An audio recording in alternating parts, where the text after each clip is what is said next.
सर्व शेतकऱ्याला सांगू इच्छितो, ज्यांच्या शेतामध्ये एकच ओल असले तर तुम्ही पेरणी करायला हरकत नाही. पेरणी करण्यासाठी चांगलं पोषक वातावरण, म्हणून हा अंदाज लक्षात घ्यायचा. आणि परत एक शेतकऱ्याला सांगतो की म्हणजे आता सध्या खंड वगैरे काही नाही, उगं घाबरू नका. काय होणार आहे, राज्यात पाऊस पडणार आहे. 22 जूनपर्यंत पाऊस पडणार आहे.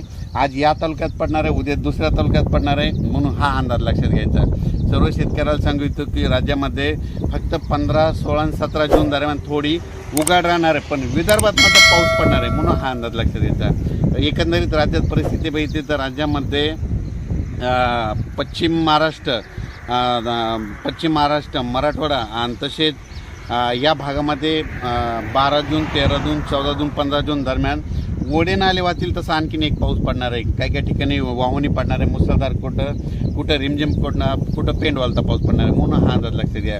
विदर्भातल्या सर्व शेतकऱ्यांसाठी आनंदाची बातमी, विदर्भामध्ये आज म्हणजे 12 जूनपासून